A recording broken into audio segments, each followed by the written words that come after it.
আমার নাম আফরোজা। আমরা নারায়ণগঞ্জ থেকে আসতেছিলাম, পরে আমার হাজব্যান্ডের গাড়িটা নিয়ে আসতেছিলাম, পরে আমার হাজব্যান্ডের গাড়িটা নষ্ট হয়ে গেছে, মানে চার্জ শেষ হয়ে গেছে। পরে এই যে সদর হসপিটালের গেটের সামনে ছিলাম, পরে 2টা সিকিউরিটি গার্ড ছিল, পরে বললো যে ভিতরে আসেন। আসার পরে অনেক কিছু জিজ্ঞেস করলো, পরে আমাদের দুজনকে আলাদা করলো, ওরে নিচতলায় রাখছে আর আমার দোতলায় নিয়ে গেছে। তারপরে আমারে ভয় দেখাইছে, অনেক কিছু করছে, এরপরে আমারে ধর্ষণ করছে। কয়জন? 2জন। বিষয়ে যান্ত্রিক ব্যবস্থা এবং মৃত্যু ঘটনার বিস্তারিত একটু বলুন। জি, ধন্যবাদ আপনাকে। আপনি ঠিকই বলেছেন। আমাদের যে ভোরবেলায় যে টহল টিম তারা জানতে পারে যে ভিকটিমে আসলে রাস্তায় যখন টহল দিচ্ছিল, ভিকটিমে ওদেরকে হাত উঠায় জানাইলো যে তাদের সাথে একটা অপ্রীতিকর ঘটনা, ধর্ষণের ঘটনা ঘটেছে।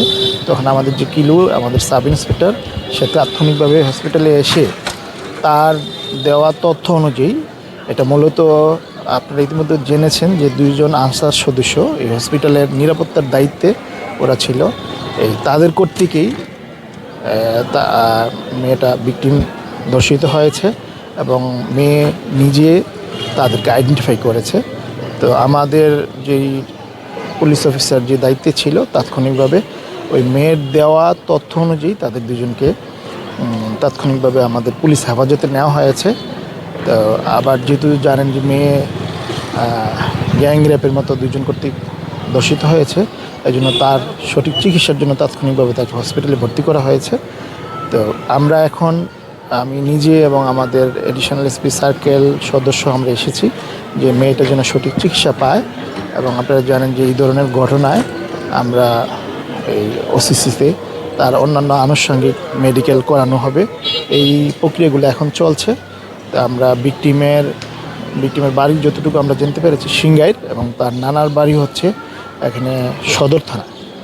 তো আমরা তাদের আত্মীয় স্বজনকে খবর দিয়েছি, তারা আসলে পরবর্তী যে আইনগত প্রক্রিয়া নেওয়া হবে। আর মোট কথা যে ভিকটিম, মানে যারা ভিকটিম, যাদের দ্বারা রেপ হয়েছে, তারা 2জনই আমাদের আইনের হেফাজতে আছে। তো শীঘ্রই মামলা হবে, মামলা হলে তাদেরকে আমরা গ্রেপ্তার দেখাবো আর কি। পরবর্তী প্রক্রিয়া আমরা ব্যবস্থা নেব। আমার নাম মোহাম্মদ রবিউল আওয়াল। আমি নারায়ণগঞ্জ থেকে আসছিলাম। তো আমার যে চার্জ শেষ হয়ে যাওয়ার কারণে যখন বাস স্ট্যান্ডে আসি মানিকগঞ্জ, আমার ভ্যানের চার্জ শেষ হয়ে যায়। চার্জ শেষ হয়ে যাওয়ার কারণে আমি নিরাপদ স্থান ভেবে আমি যে হসপিটালে, সদর হসপিটালে যে আশ্রয় নেই। তো এখানে যে ডিউটি অফিসার ছিল, আনসার অফিসার আর কি, তারা আমাদেরকে জিজ্ঞাসাবাদের নাম করে আমাকে যে নিচতলায় রাখে এবং আমার স্ত্রীকে উপরতলায় রেখে তারা যে 2জন ধর্ষণ করে। আমাকে যে দোকানেও নিয়ে গেছিলো, খাবার খাইছো কি না এগুলো জিগাইয়া ছলনা করে, আমি তো বুঝতে পারিনি। পরে যে আমার স্ত্রীর কাছে এসে যখন আমি শুনলাম যে ধর্ষণ করা হয়েছে, তখন আমি তাৎক্ষণিক যে থানায় যাই। থানা থেকে যে পুলিশ নিয়েছে, তাদেরকে আমরা যে শনাক্ত করে দেই। এখন পুলিশ তাদেরকে ধরলো কিনা সেটা যে জানি না। কয়জন ছিল? এরা 2জন ছিল। 2জন কি পুলিশ, মানে নাইট গার্ড? না, নাইট গার্ড না, এটা যে আনসার ছিল, তারা নাইট ডিউটিতে ছিল। ওদের নাম জানতে পারছেন? জি না, ওদের নাম জানতে পারি না। আমার স্ত্রীকে নিয়ে আমি যে এদিকে হসপিটালে চলে আসছি, ভর্তি করা হয়েছে। এখানে তো কেউ নেই আমি ছাড়া, এই কারণে আমার স্ত্রীর পাশে আমি আছি এখন পর্যন্ত। এখন কি চান আপনারা?